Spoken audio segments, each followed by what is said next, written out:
Hi, I'm Tim from Marathon Mates. This week we are talking about all the stuff we're meant to do, but don't always do as well as we should. That's right, we're talking about all things about rest and recovery. On this episode, we'll share with you our tips on rest and recovery to help you get the most out of your training program. Are you ready to run? Let's go. Welcome to the thrilling world of the Flying RuNR, brought to you by the Marathon Mates.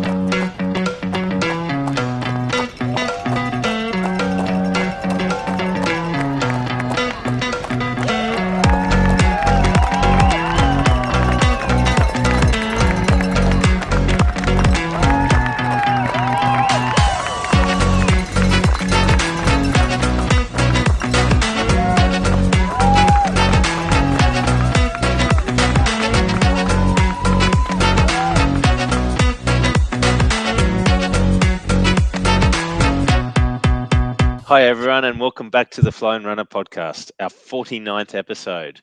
On this episode, we're going to talk about rest and recovery, a key part of any long training program. We'll provide our tips and advice and hopefully help you understand why rest and recovery is so important. But before that, we do that, I'd like to welcome my marathon mates tonight who have just recently completed the Brisbane Half Marathon. Hi, Tara. Hi, Tony. Tell us about the Brisbane Half Marathon on the weekend. How'd you go?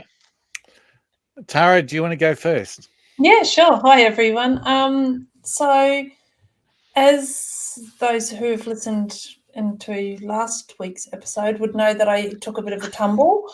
So Tim was a little bit too concerned about me running by myself, so last minute decided he was going to run with me, which was really, really lovely. So we just had some fun, took it easy. It's a hilly course. So I think it was about 2 hours 20 something. I can't really remember the time. 23. But 23, there you go. Just had some fun, just enjoyed ourselves and enjoyed a beautiful winter's morning in Brisbane where it was, perfect. What about you, Tony? You got a bit of Yeah, and I looked at your Strava time and it was 2 hours 19. So I don't know where you got that extra 4 minutes from, but anyway.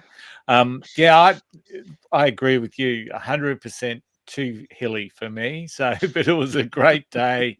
It was good to get out there. I got out there with my son and my wife, of course. We didn't run together because part of our plan at the moment, as you would have heard a couple of episodes ago, is that we're going alone because I want to have a crack at the Gold Coast Marathon coming up. So Sunday was a good test. My mental strength was actually better than what I thought it was going to be. And I ran a PB of 2:21, so pretty stoked with that. Previous to that, I'd run a 2:27 way back in 2018. So really, really comfortable. I felt good. I'm a bit sore today. My Achilles is a bit screamy. But what I actually really liked is when I look back over the 5K splits and I went 32 minutes, 33 minutes, and then 34, 34. And that just blew my mind to me, that's consistency for me. Yep. And to do that for 20 sort of really opened my eyes up as to the potential of what may happen at Gold Coast as long as I'm able to hold that endurance. So, yeah, it was a really good confidence boost for me. As I said, a little bit screamy today in the Achilles, but I'll probably test it out for a quick run tomorrow at some stage. But, yeah, it was a great day. Lovely day, lovely weather, well organised. I'm really glad that you enjoyed that so much because it was a very hilly course. Well, not super hilly, but to keep that consistency over a hilly course was really, really impressive to start with, especially for you who is used to jeffing or rest recover, whatever you call it, with your walk recover. I don't know. Anyway, Not to be confused with rest and recover that we're talking about tonight. that's right. Yes. But considering your usual pattern is completely different to that, you had the hills, you kept yourself at a nice consistent pace, which means that you're actually training the way that you want to be training for Gold Coast. And being a flatter marathon, I can't see why you wouldn't get your goal. So Yeah, I would be absolutely. happy with that. Yeah. Yeah, probably the only other frustration, I mean, there were two frustrations I had with the course, I guess, is that there's a lot of out and backs, and usually I don't mind out and backs because I can look for people that I know coming the other way. And as we caught up on the course, as we found that out, but there just seemed to be lots of corners and roundabouts, and all of a sudden you're running up to a roundabout and you're thinking, okay, out and back here at the roundabout. Oh no, you're going to go right, and then you're going to go left, and then you go. So that was a little bit bemusing because I'd never run the course before. But then the thing that really sort of well, it didn't throw me. I just think it's downright nasty when people put a hill in a course not at 19 kilometers. I just think, yeah, what? And the only thing that got me up that hill was the fact that I was telling myself it's downhill from here. So, Yep. but that's just nasty. I love that hill, by the way. But should I tell you then that Tim was actually running it backwards? Ah, Backwards, talking to me, going, "Come on, Tara, up the hill, up the hill." Well, I'm like dying. So yeah, he was running it backwards up the hill, and everyone's just like looking at him like, "What are you doing?" So yeah, I just Tim took it uphill. easy. Average heart rate for me was 136 beats per minute for the entire run. So wow, that's I good. was just cruising along in zone 3. So yeah, I could afford to run backwards up that hill, but I actually don't mind that course. Yeah, I know that the twists and turns now. I've done it 3 times. I think that's the third time, Tara, we've done that course. But I've done Brisbane more times, but that's the yeah, third but that's the time I've third had time for that that. course. Yeah. Yeah, and I don't mind it. Yeah, the hills are annoying, but they're an opportunity to really test yourself. I think because they're not kilometer long type hills, apart from one that's sort of around that 10K mark. Most of them are short, sharp little things that are over a couple of 100 meters, a couple of slow, long inclines, but nothing that's too horrendous. It just probably that last one gets you at 19Ks, 19 and a half Ks. But yeah, exactly as you say, once you get to the top, it's a sprint down the hill to the finish line. It's a great little finish through the streets. The only other annoying thing for me, and I don't know if you got it, Tony, but the GPS on the watches was a bit haywire, particularly in around the CBD and around the tall buildings. Yep. And that first kilometre, a bit unsure of what your pace was. Probably first 2 kilometres because you're going through the Ivory Street tunnel as well. So GPS doesn't typically work in tunnels all that very well either. So the interesting thing with GPS is I knew there were going to be times where I was going to have a bit of a breather and walk for a bit, and I'd set my pace alert that as a slow pace of 10 minute per kilometer. Yep. And so I'm thinking, yeah, okay, by the time I've taken a couple of steps and sucked in some breaths and readjusted to get the routine back, it would come up as 10 the way I'd go. So it was about, by my reckoning, it was going to be about 100 meters of walk, and that was going to happen probably every kilometer. Now, needless to say, I didn't actually do that a lot. But what was funny is that as we're heading off and we're going through the city, my slow pace alert's going off as I'm running, and I'm looking down and saying I'm doing 13-minute 13-minute kilometers, and I'm just going, yep, that's the GPS. So that was a lot of fun. But I'm losing my sense of direction when I'm running, but because on Saturday I ran Forest Park Run out at Victoria Point. Yep. And it's a Y-shaped out and back. And I just lost all direction of where I was on the course, to be honest. Am I on the left out and back, or am I on the right out and back, or where am I? And the same thing happened with the Brisbane Half Marathon. I'm thinking, where the hell am I? I just take it. But anyway, it was a lot of fun. Yeah, it's a great event. Up over the Story Bridge, lots of landmarks in Brisbane, great views from Kangaroo Point Cliffs over the city. Great start and finish areas. Highly recommend it to anyone who wants to do a marathon at this time of year, or a half marathon. I haven't done the full marathon here, but the going back on the second loop, knowing all those hills are in front of you, would be quite annoying, I think. And I don't think I would particularly enjoy the second loop. I think I made that comment yesterday, Tara. If you look at all the runners running out at the start of their second loop, none of them really look that happy to be starting their second loop, because most of the hills are in the first 10 kilometres of that race. So, apart from SJ always looks happy running a marathon. yeah, well, that's just SJ. So we saw lots of friends. We saw SJ. We saw Reese, who's coming to New York with us. We saw plenty of other people as well. So it's a really good event, friendly event. And it's only going to get bigger and bigger, particularly as Brisbane heads towards the 2032 Olympics. All right, that was the Brisbane Half Marathon, guys. But it'd be remiss of me before we go on to the news not to talk about our good friends, our good marathon mates, Jen Kellett and Terry Frew, who this weekend are taking on the Comrades Ultra Marathon in South Africa. First of all, I'd like to wish them the best of luck on this journey. 90 kilometres, or almost 90 kilometres, as we heard last week. Running in this the world's oldest ultra marathon event in South Africa. So best of luck, guys. You're going to smash it. Yeah, they call it. Yeah, it's uphill, and they call it the ultimate endurance event. So crazy. It's for crazy people. That's another marketing slogan I'm sure they'll use. But yeah, good luck, Jen. Good luck, Terry. And yeah, have a great time. Enjoy it. I don't know how, but enjoy it. I take my hat off to them, because there's like between 10 to 12 hours of being on your feet, and ultra marathons are hard, but in South Africa it's even harder. So I'm pretty impressed with them all. So yeah, good luck to all the runners, not just Jen and Terry, but I know that they'll do amazing. We've got Claire Waller, Jen's friend, who we know as well, who's also competing in it as well. So best of luck, guys. Go out and smash it out. I just don't know how you can turn around after doing a marathon and go, I'm not even halfway there yet, let alone then go in doing a double marathon and being almost there but not quite there.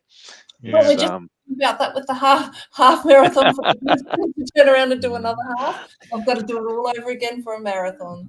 So a question without notice, Tim, because if anyone knows, it's you. I mean, the logistics for doing Comrades. I mean, what's the plane travel from here to South Africa? So Terry told me he's going Brisbane to Dubai, which is 14 hours, and then Dubai down to Cape Town or Joburg, which I think is probably another 10 hours or so of flying, maybe a bit more. There's at least 25, 26, 20, maybe 27 hours with your stopovers. And then the race itself, speaking to both Jen and Terry, I said, what happens at the end of the race? You've done your 84, 85 kilometres. What happens? Do you jump on a bus and have to sit on a bus for another hour and a half, 2 hours to get back? And they said, no, in this case, for this event, they've actually got accommodation for that night in the finish town where the finish line is. But there are other people that will be catching buses and things back. So it is quite a difficult one logistics-wise, because not only do you fly into Cape Town or Joburg, you've then got to move over to Pretoria or wherever the start is. And then, you've got the race up there. So you've got to get all your gear packed up in the morning onto the bus that shuttles all your gear up to the next hotel room, and then spend the night in the next hotel room. So find out where you got to go once you get into that town and find that hotel, and after running 90 kilometres and being disorientated. So that's another whole challenge in itself, I think.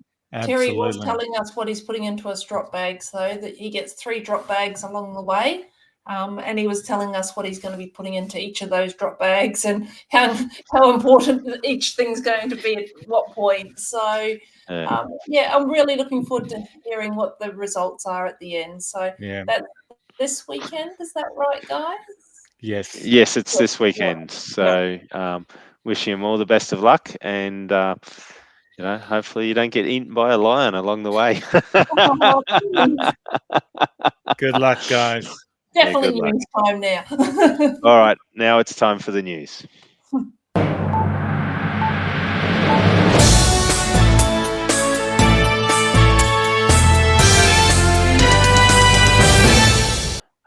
Okay, Tony, I'm going to hand the reins over to you this week. What's been happening around the world of running over the past few days? I find it interesting you handed this one over because I know how passionate you are about the first item I'm going to talk about. And I'm a little bit, well, Yeah.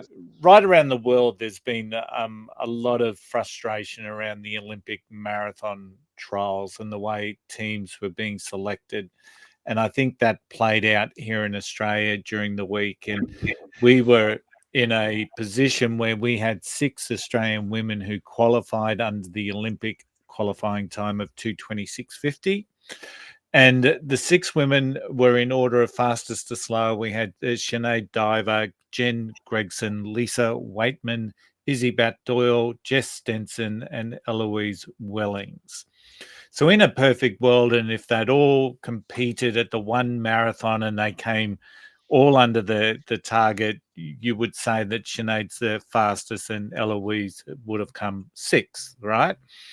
And so in a scenario, so you would presume the top 3 would go through, right?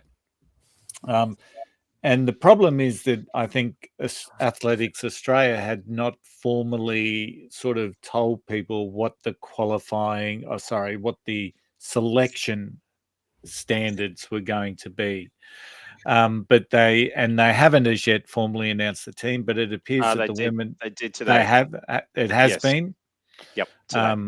It appears that the women have been informed and the team will comprise of Sinead Diver, Jen Gregson, and Jess Stenson, the 5th. And that's still the same, Tim, just confirming? Yes. Yeah, yep. Okay. Correct. That is correct. Yep. So, and Lisa Waitman, who had the 3rd quickest time, has missed out. So, and it's been rather unpleasant because I know that Lisa was also chasing, is it her 5th Olympics, right?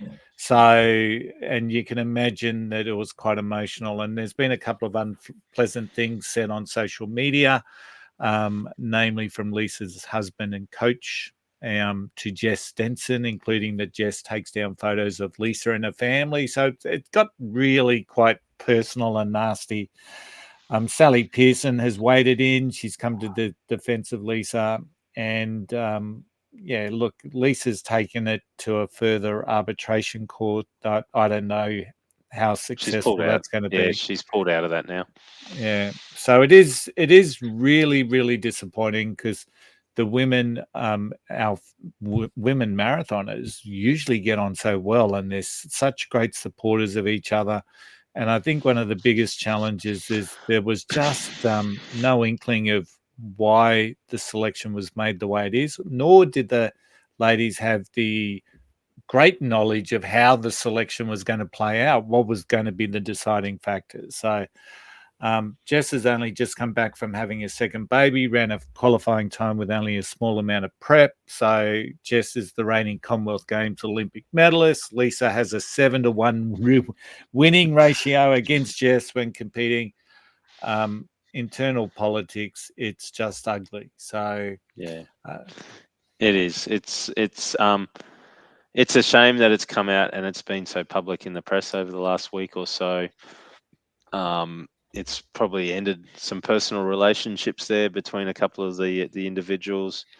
And you're right. I don't know if it is a case of just internal politics amongst Athletics Australia. We'll never know. It might be that, as you say, they looked in and took into consideration the difficulty of some of the courses that they're qualifying on, and maybe Jess's time when she came 5th and qualified 5th fastest was actually on a more difficult course than what Lisa ran it on.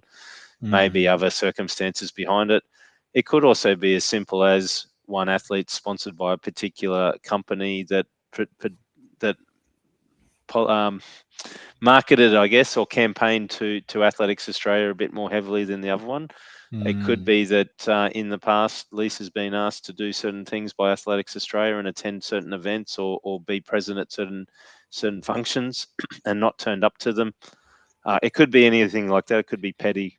Yeah. It is a shame because we have 6 qualified and it'd be nice to see all 6 get there, but there are only 3 per country that are allowed to get there. And you're right, this is not just unique to Australia. It is really a worldwide problem. Every country does their own qualification process really different. It's difficult in the US to qualify. It's a one-off race, as we know. We've talked about that in the past. In the UK, it's a complex formula that you have to be, a senior physicist at some university to be able to understand the mathematics involved in trying to work out who gets in there. So Yeah. no one seems to like the qualifying process for a marathon for the Olympics, and I'm not sure what the solution is, but it's a shame because I think these two girls who were once very good friends and their families holidayed together and did a lot of things together, they're probably not going to talk to one another now as a result of it, which is a shame. Yeah, it is. It's very, very disappointing. But I suppose, we should all be very proud that we had 6 ladies qualify to the Olympic standard. It was a challenge. Just off chance, Tim, how many men qualified? Was it 2 or 3? Two, and there's a possible third that Liam Adams might still be able to qualify. A bit like the US situation, where I think they're waiting on others to in world rankings or something like that to be able to get through. So we may be able to get a third. Yeah. So, and once again, I think the Olympic qualifying, how it all works, they changed at the last minute to ranked athletes as opposed to athletes that ranked up points. So it's a bit of a schmozzle right across the world. But how many Kenyans would have qualified, and how hard would that have been to pick that team? That was the other thought I had. Whilst it's nice that the 3 Aussie girls made it, or the 6 Aussie girls qualified and the 2 Aussie men qualified, none of them are likely to be in the top 3 of the in the final sprint down the straight on the Champs-Élysées, right? So, not with the world-class athletes that are turning up for it. But it's nice that they've qualified. It's nice that they're there. It's a massive effort, and you never know. It might be just their magic day, and it's really crap conditions or whatever, and the Aussie guys and girls survive. And whoever takes the field we're just going to be cheering them on anyway. So go Aussie. Now, the other thing that our intrepid reporter Tim has discovered. So last week, our special guest Claudia, and big shout out to Claudia and any new listeners that have come on board from Claudia's episode. Welcome to the podcast. We love you. Claudia asked whether the gold medal track and field winners for the Paralympics would be awarded the 50K like the able-bodied athletes were being offered. And Tim, for once in his life, said he didn't know and that he would find out and report back. And he's actually gone looking extensively. He's looked at the official statements from World Athletics. He's done an extensive Google search. He even used Bing just to make sure that he was covering all bases. There was nothing on Bing. And he cannot find anything that says that the Paralympic track and field gold medalists would receive anything other than their gold medal. So the World Athletics media statement only mentioned 48 track and field winners in Paris. There was no mention of the para athletes. It's a shame.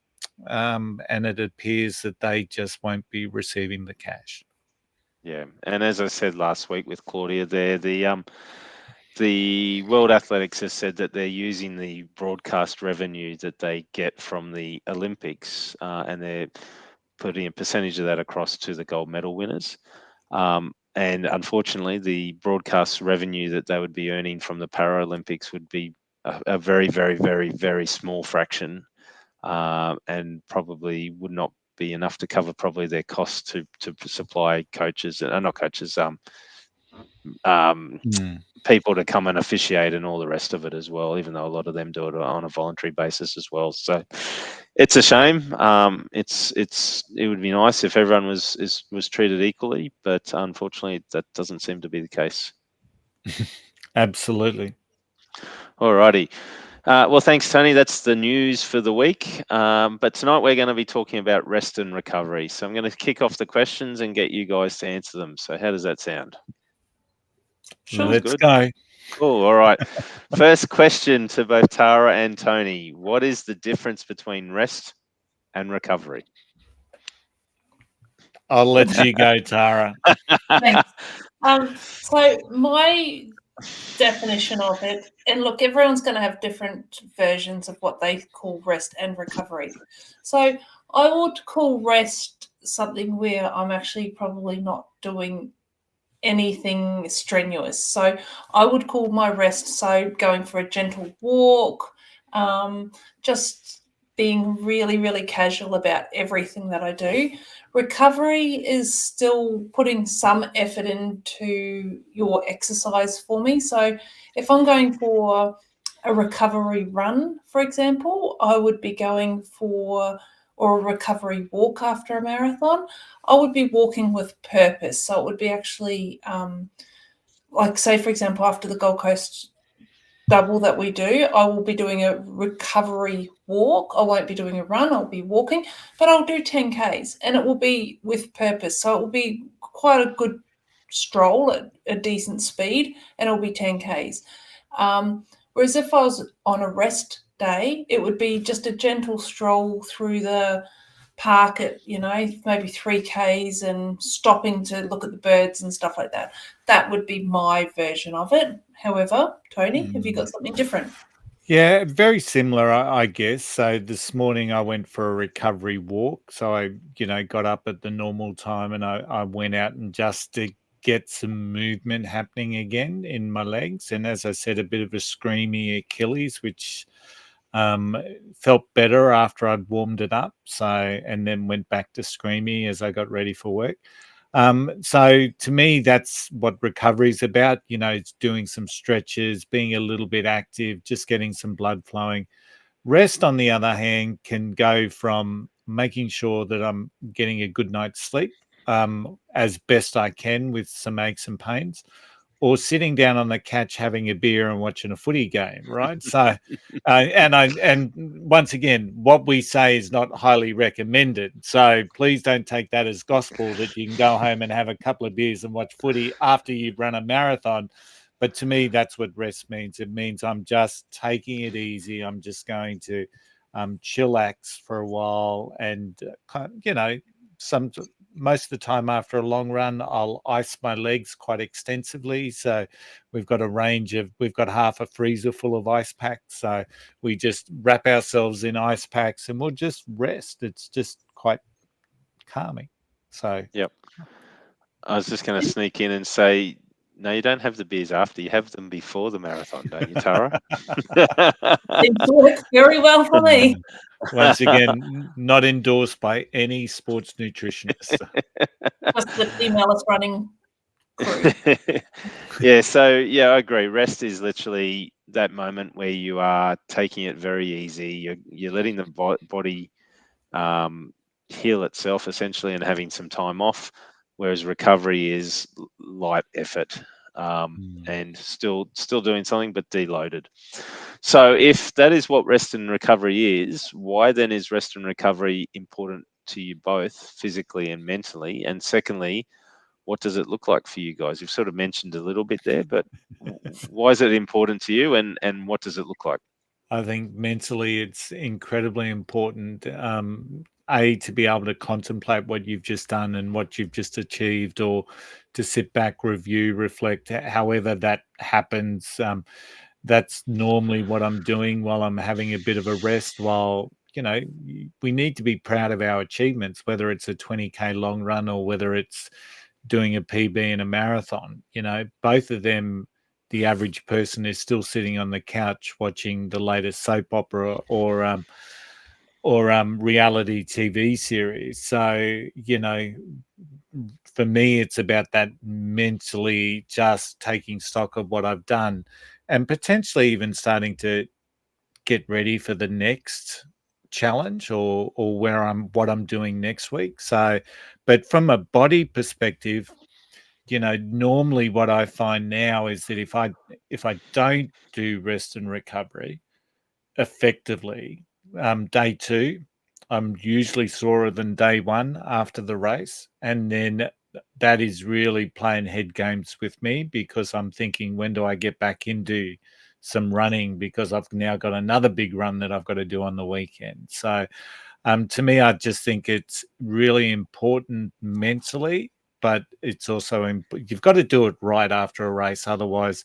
the pain continues to linger, and the sooner you can get some level of movement going again, the better off you're actually going to be, I think. Tara? Your muscles will actually repair better as well. So it's a bit like when you're doing interval sessions, for example, for running. You don't do interval sessions every single running session that you do. You don't do a speed session every single session that you do, and you don't do a long run every single session. You need to break up those how your body responds to things as well, so that it also shocks the system into going, I don't know what I'm sort of doing today. I'll just make the most out of what I'm doing. But what happens is with the rest and the recovery days is your muscles are repairing, your brain's repairing, and you are actually becoming stronger and fitter for those speed sessions and those interval sessions. Like as I was saying, if you did interval sessions every single run, you wouldn't be able to run an endurance event. If you did long runs every single time, you wouldn't be able to get the speed for those long runs. So you have to mix things up, and recovery is part of that, and it helps the muscles repair so that you can actually continue to do those things as well. Yep, agree. And I guess for me, rest is very much that. It's putting the feet up. It's not doing a lot. It's good for me mentally. Sometimes I hate it, but it's good for me mentally because it gets me away from the training side of it for a little bit. But yeah, you're right. The recovery runs are even better for me mentally because it gets the legs moving. It keeps them going, but at the low intensity, low impact, and you just feel good at times. As Tony said, there's nothing wrong with on your rest days sitting down on the couch and just watching some Netflix or having a beer and watching the TV. You're not there to be a professional sports person. Well, maybe some of you are, but you actually need that for your own mental health as well. Running and exercise is good for your mental health, but so is some downtime. You need to have that downtime as well. So, yeah. Even the pro athletes have rest days and recovery days. So guys, what is the common sign, or what are common signs that runners should be aware of if they're overtraining or fatigued and need to get more rest? And what are those sort of common mistakes they make when they are resting? I guess with the reason that you know that you're fatigued is, as we were explaining about gunk in the legs a little while ago, your legs feel heavy. They feel like you've got concrete. You can't move. You think you're running at like, a nice 5-minute 30 pace. You look down at your watch and you're like doing 7-minute K and you're like struggling with it. Your breathing's hard. When you've had that nice rest and recovery, you can be doing 5-minute 30 and not feel like you're running at all, which is really how I look at it. But for overtraining, if you're not sleeping well, if you're not having that time that you actually just need to have that downtime, overtraining will actually break your muscles down faster as well, and you're going to be more prone to injuries is really what it comes down to. Your nutrition, your sleep, your injury rate, everything will go down big time if you're not having those recovery days and if you're over fatigued and overtired. Yeah, and for me, I think when I know is usually in many of my runs, that first kilometer is just awkward. I feel not great. It's once I get into the groove, it gets to feel better mostly. But if I know I'm overtraining, if that first kilometer is just yuck, and I'm just thinking I'm not going to get through this, and you can normally tell pretty quickly that your body just doesn't want to be out there. And the other way I tend to know if I need a rest day as opposed to overtraining is my mind is dreading going out for a run. If I'm dreading going out for a run, I'm not in the headspace to go out for a run, is the way that I tend to think about it. So that means I'll pull the twisties out of the cupboard and I'll sit down and have a couple of twisties and then say, life's like that. Isn't that the old advertising? Yeah. Twisty's happy to be sponsored by you, by the way. Chicken cheesy, flavour. yeah, cheesy puff type things that we have in Australia that are unique here. Do you guys incorporate cross training into your recovery days? Yeah, I do. Yep, I will go and so on a Monday morning, obviously Sundays are always our long run day, or we've done a race the day before. So I'll always do stretch and strength, and it's what I call my recovery day. So there's nothing physical about it in any way, shape, or form. And the strength work that I do is all just my own body weight. So there's no actual real weights that I use or anything like that. It's just bridges and core work and, things like that. But that's my recovery. It's extremely important.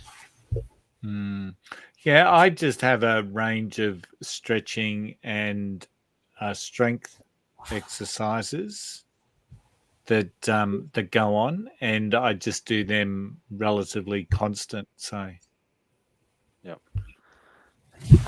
yeah, it's an interesting concept, the whole rest and recovery thing, and every single person's going to be different. So, yeah, I think I've lost picture for anybody that is actually watching on we've YouTube.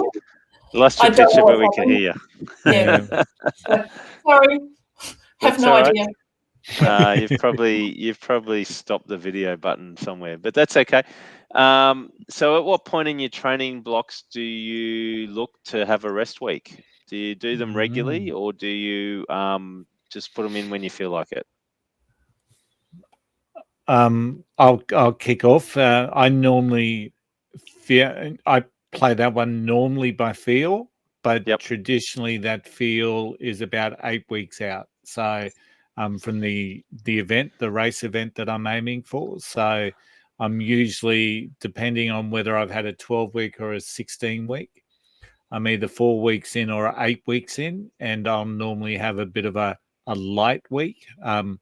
Depending on the niggles. This time it came because I had a bit of a niggle on the left calf, so I just said do a light week and see how we go, and that set me up. So it has continued to set me up. So no set week, Tim, but it just really goes on how I'm feeling at the particular time. So Tara, are you still there, or have we lost you? No, I'm still here. I'm so sorry. Cool. I am really actually. We can't see you. That's okay. So maybe that would have been last week's episode. Look, I always have Monday. Monday is always my recovery day, no matter what. Only because I always have Sunday's my long run day. So, and then I will try and incorporate another day in during the week as maybe a rest, but maybe a recovery as well. Just depends on how I'm feeling. Yeah. And I think because we're training more or less constantly now, we're either building up for a marathon or heading into a race and then coming out of that to train up for another one. We've started over the last probably 12 months or so building in rest weeks every sort of 4 to 5 weeks in our training blocks. And they're sort of rest weeks. They're probably the one where we won't do a Sunday long run. We'll lie in bed on that Sunday and maybe not do a long run. Or if we do a long run, it's a smaller version of the long run. But yeah, every sort of 4 to 5 weeks in a training block, we will tend to have a rest week, and that's just a very light week for us to sort of reset ourselves mentally and physically, and to give the body a bit of a break before we step it up again. So that's that one. So I know you've talked in the past about both of you about using foam rollers. What sort of benefits do you get from stretching? I know you've talked about it a little bit, Tara, and from rolling out when resting or recovering from a run.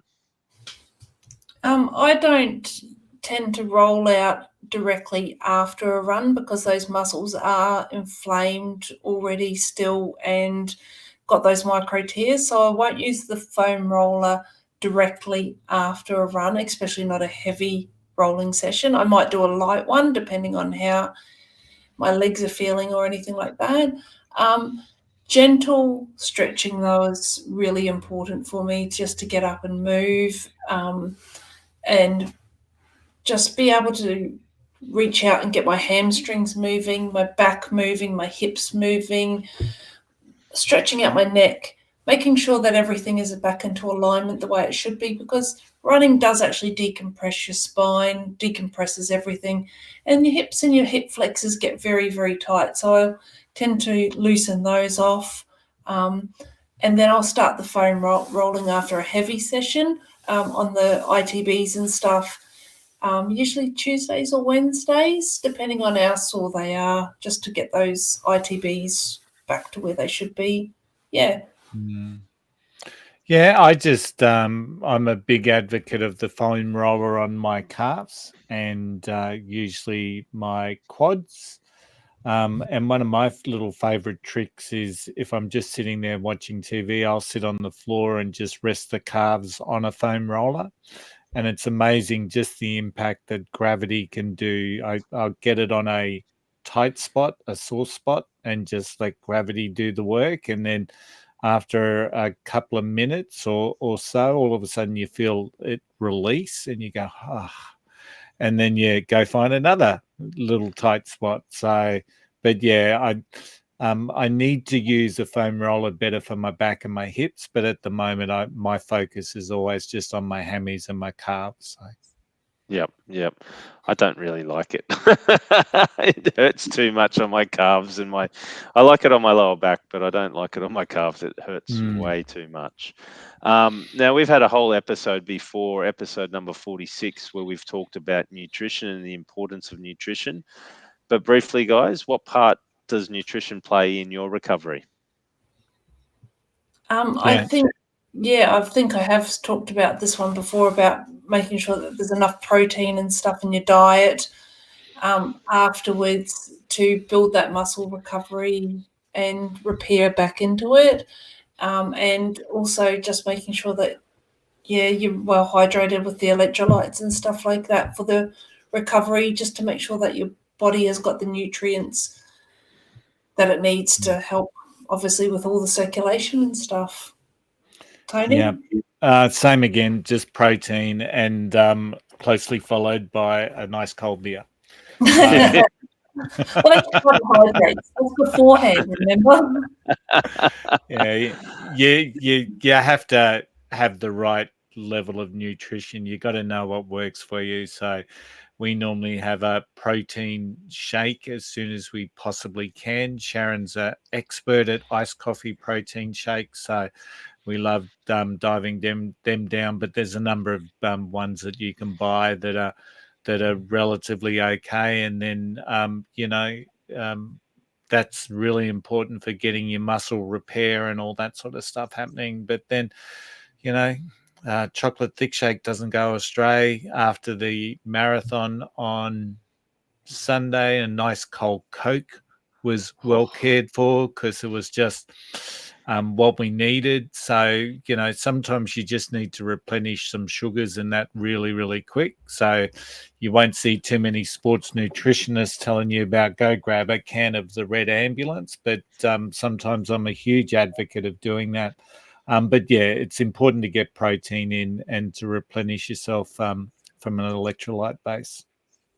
Yep, agree. Eggs are good as well. We had a nice egg breakfast yesterday morning, and it was great. So, now Tony, you've recently overcome a horrible ankle injury. You got it beginning of this year, late last year.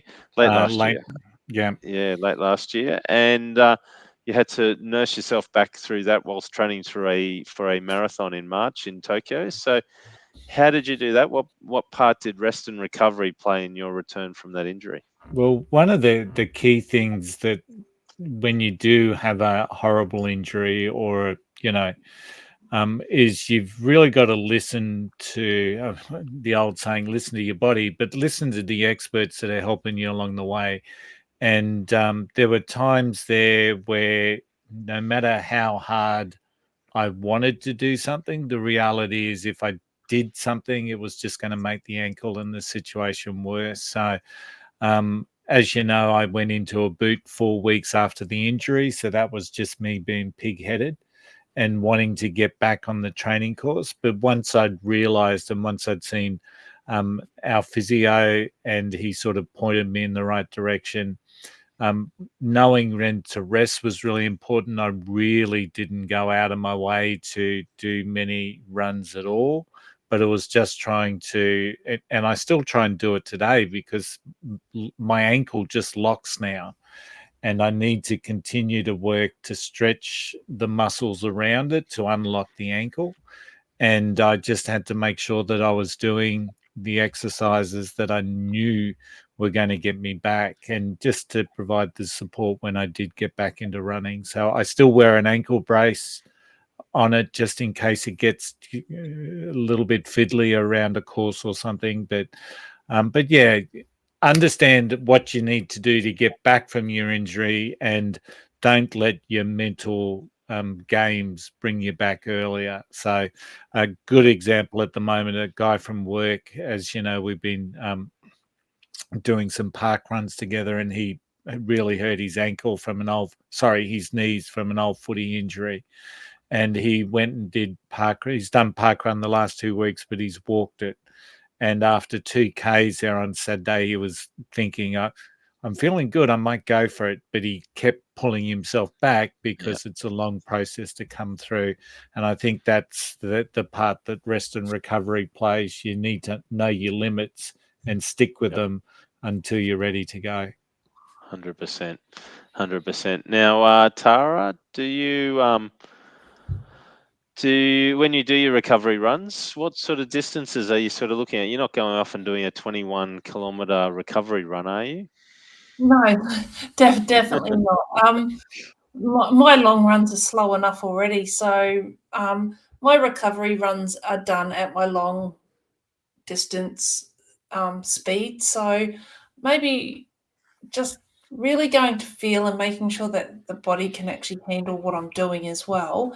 But usually I try and keep my recovery runs at, everyone's going to be different. Mine are usually around about the 7.5 minute pace. Obviously, Kipchoge's, I think, is around about the 4-minute pace. So everyone's recovery run times are going to be different. So comparison is a thief of joy again. But I do try to keep them short. Sometimes I'll use park run as my recovery run. If I'm feeling really ambitious, sometimes I'll go up to about an 8K, or if I'm walking, it'll be 10 after a marathon. But I certainly would not even think about running 10Ks as a recovery run after a marathon. Walking it, yep, but probably 5 to 8Ks would be my sort of distance, I guess, at 7-minute pace. Yeah, I'm at 3 to 5. So if it's a recovery run, I'm not going further than 5, and it's just going to be at a pace around that 7:30 mark, and usually ends up being about 6:20. So because I just can't run to feel. Refer back to Out and Back episode last week.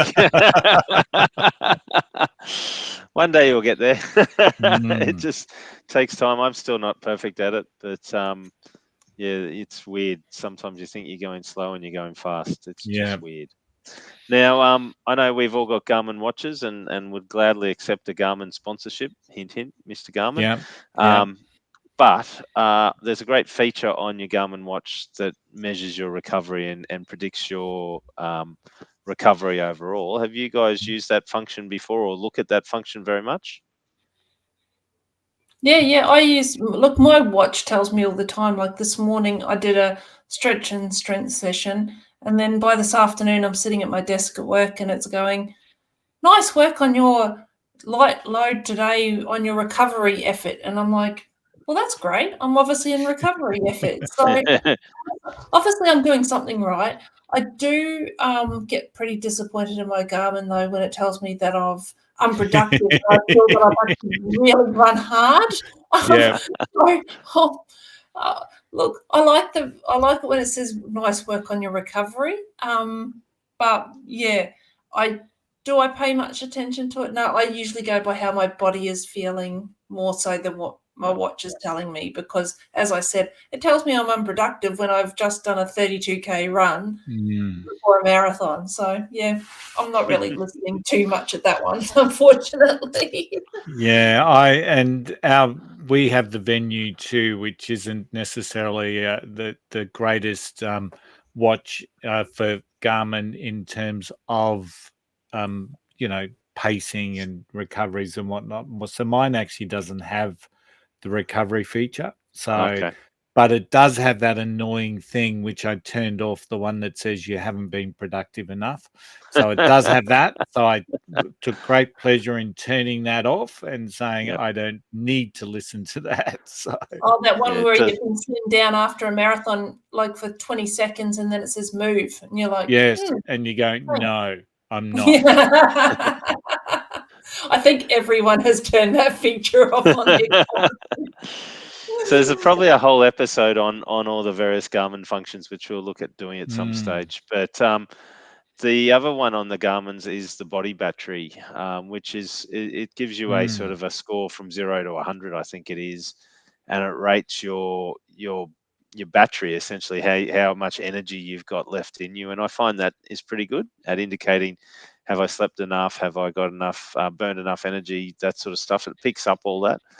Generally, it says I'm low after doing some long runs, and when I've had a good night's sleep and I've got back, and sitting at my desk the next day and feeling quite good, the body battery will go up quite a bit. So it is probably something that is useful that can help people track their recoveries. So, and I'd love to know if anyone's ever hit the 100, because I saw it in a group the other day. Someone had a Garmin group on Facebook had taken a photo of their watch that said their body battery was 100, and everyone was just commenting, "Oh my God, I've never seen that." It's like just checking mine. I'm at 51 at the moment, so I'm just a pass mark. So yeah, I'm 69.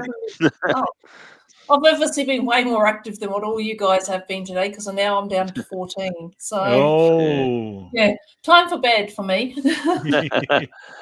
Yeah, I started at 76 this morning, and I'm now 59 now. It's 59, not 69. So yeah, 76 down to 59 during the day. So, but yeah, it's an indicator. It tells you how much energy you've got there. So that's a whole nother episode which we'll do. But anyway, last question for the night, guys.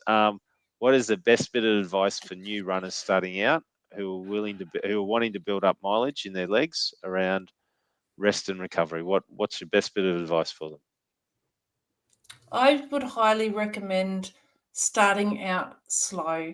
A lot of people will start their running journey and go, this is awesome, I can run, and they're doing really fast pace and stuff like this. Unfortunately, with that, what happens is they will keep going day after day after day after day, because they're like, yes, I can do this, and then they want to try and beat their time. Not every run is going to be a fast run, because that's where your injury is going to occur. So take it slow, take some rest days, and just build your distance and your speed slowly. That is my most important thing. Don't think that every single run that you run has to be fast, especially if you're starting out, whether it be 100 meters that you're running or whether or not it's 3 kilometers. It doesn't matter how far or how fast you're running. You're not going to be doing any benefit to yourself if you continuously try and beat a PB or try and better yourself every single run.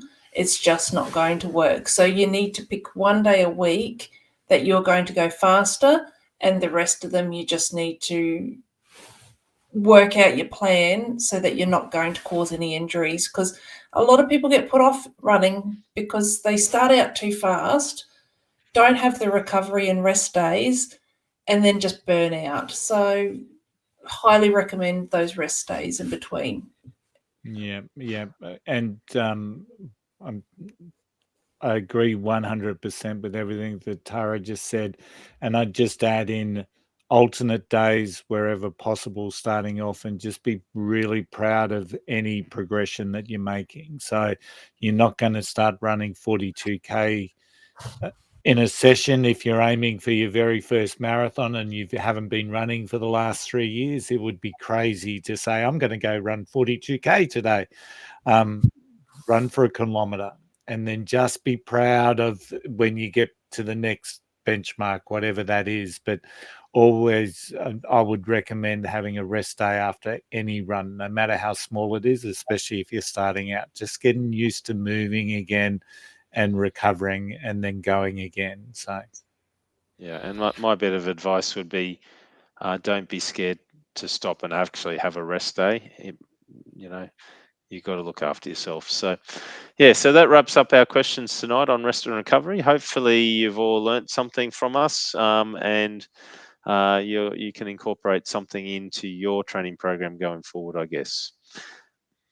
Excellent. Now, Yeah. yep. If you have any questions or if you've got any anything else that you'd like to add to it, please feel free to write it in the comments because we'd like to know as well. Obviously, we're not expert runners. We've just been running for a while. So if you guys have got any other suggestions or want to know anything else, feel free to ask.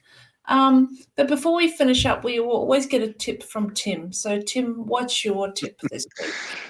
Well, thanks, Tara. My tip is the usual listen to your body theme that I say most weeks on here. But when it comes to rest and recovery, there's sort of 4 key things you need to prioritize and look for. One is prioritize sleep. Sleep's really important, and it's really important that you look after your body by getting that sleep. It recharges your body battery, it helps you recover, and you should be aiming for that sort of 7 to 8 hours quality sleep every night to allow your body to do what it needs to do. The next bit is to incorporate active recovery into your programs. And have a regular active recovery process built in. So, active recovery is generally low intensity activities such as light jogging. It can be cross training activities like swimming or biking, but getting the body moving, like we've said, getting it going, but not in a heavy intensity, just in a light intensity. The third key point is to balance your nutrition and hydration. So, we've talked about the importance of nutrition. And ensuring that you get a balanced diet rich in proteins, carbohydrates, and healthy fats. But it's equally important to stay hydrated to wash the gunk out of your muscles, and that helps with muscle repair and overall recovery. And then the last thing there, as we keep saying, is you need to pay attention to your body and the signs of fatigue. It's a really critical one. If your body's telling you that it's tired, listen to your body. If it's sore, if it's in pain, you need to take extra days of rest to be able to recover. There's no point training if you're really sore and fatigued and tired. You're only going to have an injury.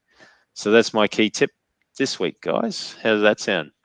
Absolutely perfect. And if you do get an injury and it's not healing within a certain amount of time that you would expect it to, please see a professional because it could be more than what you're thinking it is. It could actually be something more serious. So, yeah, just pay attention to that as well. So, yeah.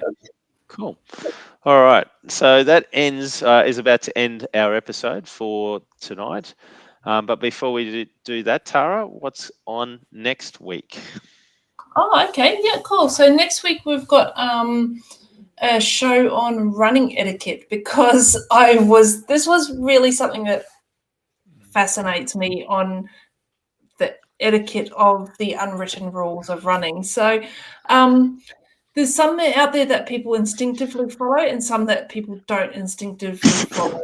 So we're going to see a lot of new faces, and I've noticed it at races and at park run and stuff like that. So if we can help anybody out with just the running etiquette on what we know to be the running etiquette, particularly in racing, and it is quite daunting as well.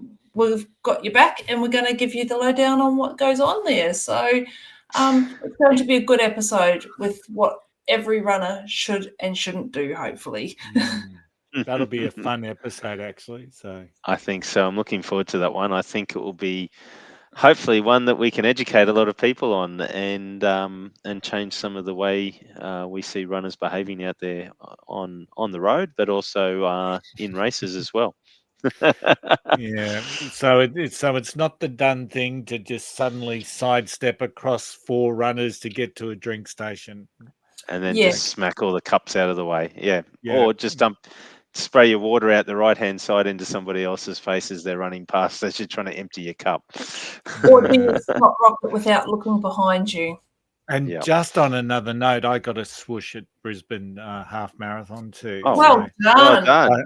I aimed for it, and the people around me must have thought, "What's he got?" Because I went, "Yeah!" But anyway, For those who aren't aware, episode 1, Cameron Avery, we talk about the swoosh. So go back to episode 1 and you'll hear that. All right, thanks Tara for giving us that. So that wraps up our episode tonight. Thanks guys for joining us, and thank you Tony and Tara for your time tonight. Video of this episode will be available at Spotify and YouTube, and audio will be on all the usual platforms, including Apple and Amazon and most other popular podcast platforms. If you like this episode, as Tara said, please like the episode and share your tips around how you rest and recover. Remember, every step forward is a victory. Lace up, hit the road, and we'll see you on the next episode of The Flying Runner. Until then, happy running. happy running. Running.